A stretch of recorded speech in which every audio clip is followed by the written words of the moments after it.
Savez-vous qu'en termes de livres lus par habitant, la Norvège et la Finlande l'emportent et en termes d'heures de lecture, ce serait l'Inde avec 10h50 par semaine, suivi de la Thaïlande, la Chine et les Philippines. Qu'en est-il des Français? Quelle est leur relation avec la littérature? C'est ce qu'on va voir dans ce nouvel épisode d'Hola Frenchy. Bonjour à tous et bienvenue, je m'appelle Gypsy, je suis auteure et professeure de français pour les étrangers. J'ai conçu ce podcast pour que vous entraîniez votre compréhension orale et enrichissiez votre connaissance de la culture française. Pour aller plus loin dans votre apprentissage, je vous invite à télécharger la transcription bilingue qui est accompagnée d'images, du vocabulaire principal et d'exercices de compréhension. C'est un document très utile que vous trouverez sur Patreon. Alors, peu importe dans quel pays vous vous trouvez, il y a de fortes chances que vous ayez lu au moins un livre d'un écrivain français ou que vous en ayez étudié un à l'école, même si c'était à contre-cœur.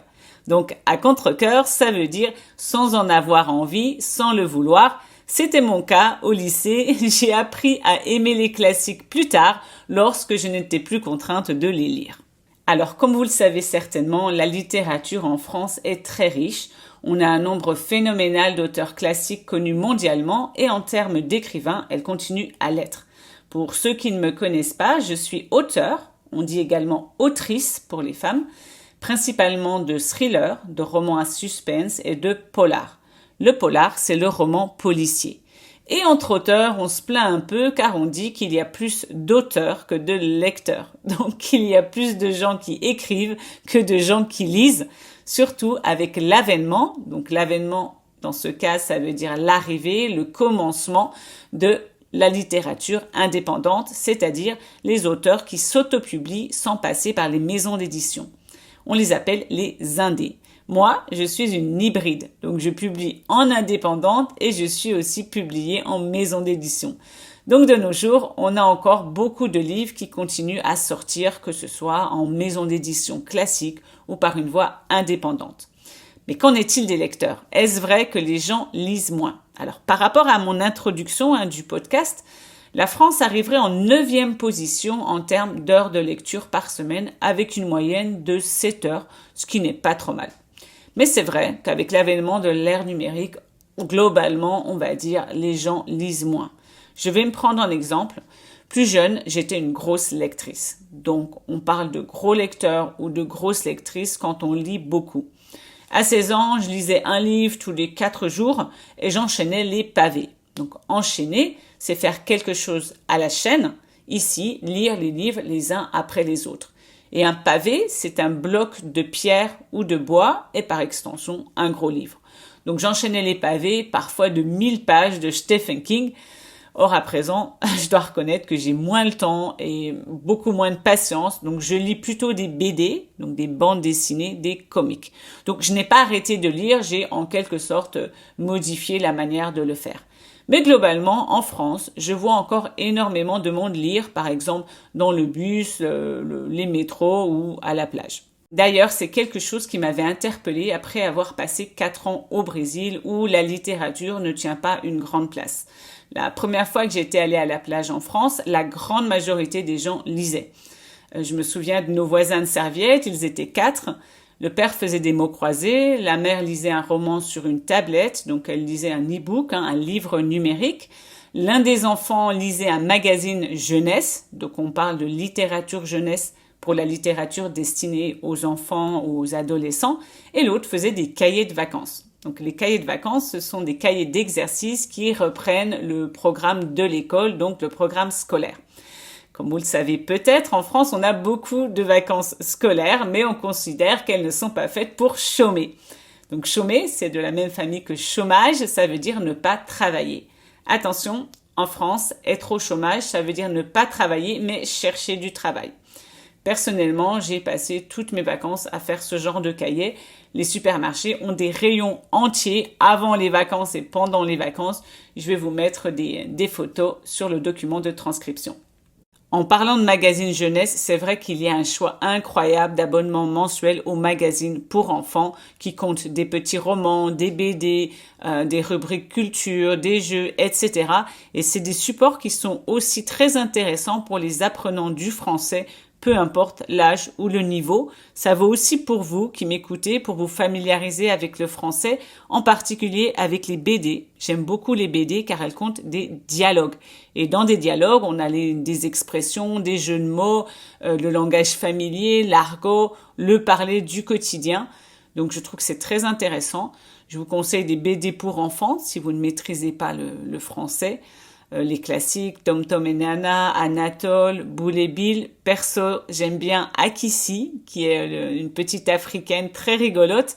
Et comme l'histoire se déroule en Afrique, c'est dans un français un peu différent, c'est très drôle et enrichissant. Et pour ceux qui ont un bon niveau de français, vous pouvez vous tourner vers la BD adulte pour vous initier à l'argot qui est très utilisé en France. Donc là aussi, je vous mettrai des conseils BD dans la description et des liens pour vous les procurer. Donc il y a une vraie culture de la littérature en France. Je me souviens à l'école de ma fille en maternelle. Donc la maternelle, c'est de 2 ans et demi jusqu'à 6 ans avant d'entrer à l'école primaire. Lors des réunions, la directrice, qui était très sévère, disait aux parents « Vous devez lire un livre le soir à vos enfants ». Et c'est quelque chose auquel je crois encore à présent et que j'applique avec mes enfants. Et je vous le dis aussi à vous qui apprenez le français, nourrissez votre esprit le matin au réveil et le soir avant de vous endormir avec de bonnes informations. J'ai appris 6 langues étrangères jusqu'à présent, dont 3 par moi-même, à une époque où il n'y avait pas Internet, pas d'application, pas Netflix pour visionner les séries en VO. Et mon secret pour les entretenir, c'était 10 à 15 minutes par jour, par langue, au réveil. Donc, je vous conseille au réveil, écoutez une partie de ce podcast ou d'un autre podcast ou lisez un article en français et pareil avant de vous coucher, vous verrez, ça fera toute la différence. Revenons à l'intérêt des Français pour la littérature qui se remarque dans les nombreuses librairies et bibliothèques. Alors, je vais faire une petite comparaison avec le Brésil. S'il y a des Brésiliens qui m'écoutent, j'adore ce pays, c'est mon pays de cœur, donc il n'y a vraiment aucun mal. C'est juste que j'ai tendance à comparer la France avec lui car je partage ma vie entre les deux pays. Donc au Brésil, il n'y a plus de librairie ou alors une librairie dans les 10-15 shoppings existants dans une grande ville et il n'y a pas de bibliothèque de quartier. Donc il y a des bibliothèques, j'imagine des bibliothèques dans des complexes scolaires, mais pas dans les quartiers.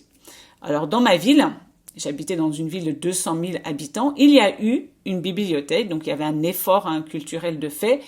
Franchement, il n'y avait pas grand-chose dedans et elle a fermé durant le Covid.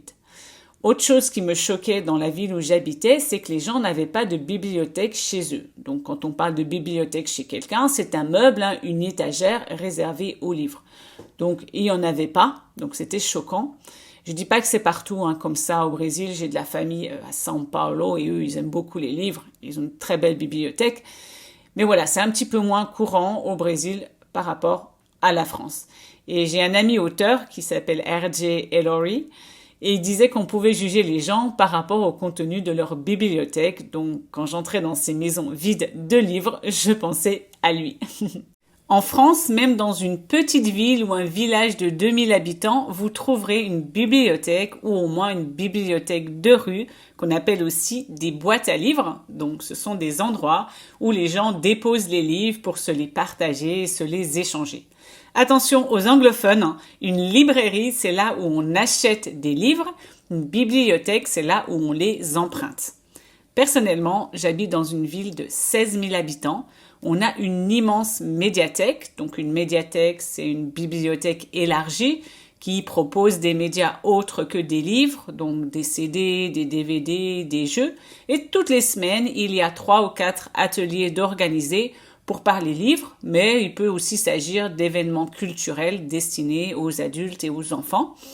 Dans cette médiathèque, on peut jouer à des jeux de société, donc c'est vraiment très fréquenté par les familles. Il y a du monde, notamment le mercredi après-midi, car le mercredi après-midi en France, il n'y a pas école.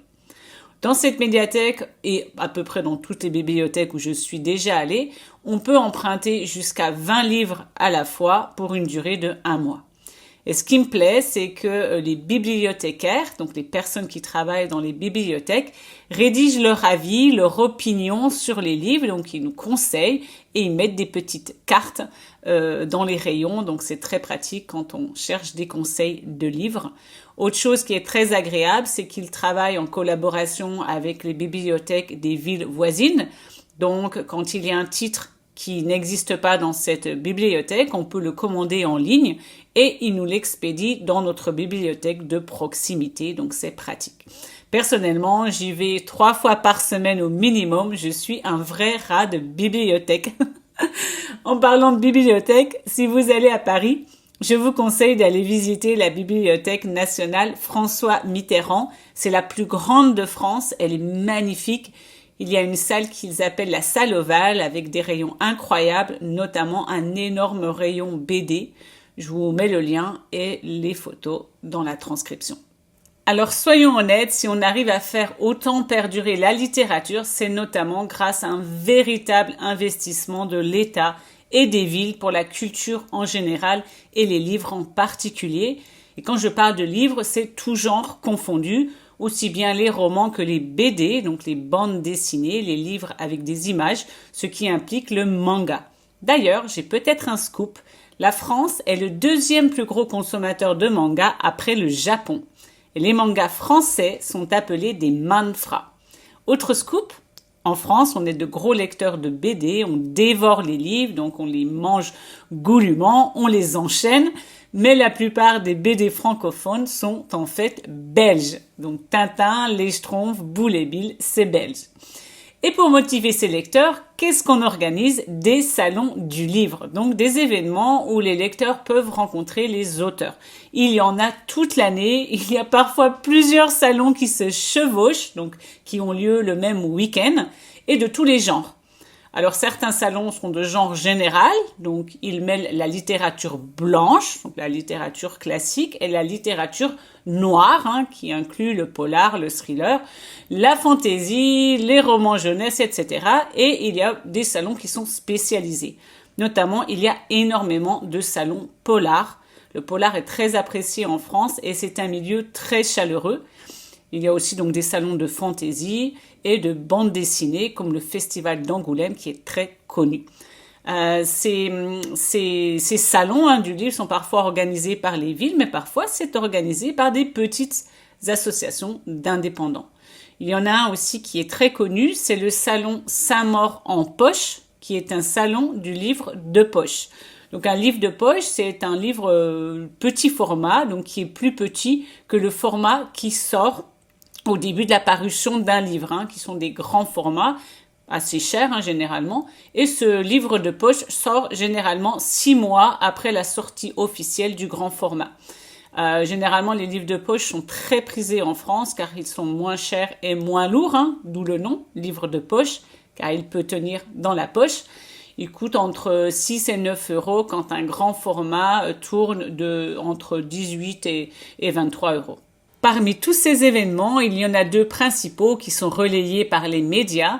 Le premier, c'est le Salon du Livre de Paris qui accueille toutes les grosses pointures de la littérature. Donc la pointure, c'est la taille des pieds et par extension, ça veut dire quelqu'un d'important et de reconnu. Donc les pointures de la littérature, c'est tous les écrivains à succès. J'y ai déjà participé, ce n'est pas mon préféré, c'est énorme, c'est un peu l'usine. Et forcément, il y a les écrivains les plus en vue, donc ils occultent un peu les autres, mais c'est un grand événement en France. Outre ce salon, il y a la rentrée littéraire. Donc on parle de rentrée quand on rentre de vacances, donc on parle souvent de rentrée des classes. La rentrée littéraire correspond à la rentrée scolaire après les grandes vacances, les vacances d'été des enfants qui ont lieu juillet et août. Donc la rentrée littéraire dure 4 mois, de août à novembre. C'est une période commerciale durant laquelle les auteurs à succès sortent leurs nouveaux romans et où on attribue les prix littéraires, donc le prix Goncourt, Renaudot et même le prix Goncourt des lycéens qui est attribué par des étudiants qui ont entre 15 et 18 ans. L'une des figures les plus emblématiques de la rentrée littéraire est Amélie Nothomb. C'est une auteure belge qui sort un livre chaque année depuis 1992. Alors elle porte de grands chapeaux, des habits noirs, du rouge à lèvres rouge et elle est souvent photographiée avec une coupe de champagne à la main. Donc c'est un vrai personnage excentrique et très talentueuse. Donc elle n'est pas française, mais elle est un peu la mascotte de la rentrée littéraire. Vous trouverez sa photo sur la transcription. C'est ainsi que se clôt cet épisode sur la littérature en France. Je vous remercie de m'avoir suivi jusqu'au bout. J'espère qu'elle vous a donné un bon aperçu de la relation des Français avec celle-ci. La transcription de cet épisode se trouve sur Patreon avec le vocabulaire, les photos et les exercices de compréhension. Pour les anglophones et les personnes parlant portugais, vous trouverez la traduction également dans votre langue. Vous pourrez aussi m'offrir un café pour soutenir mon travail. N'hésitez pas à m'envoyer un message s'il y a un sujet que vous aimeriez que j'aborde dans le futur. Et on se dit au prochain épisode.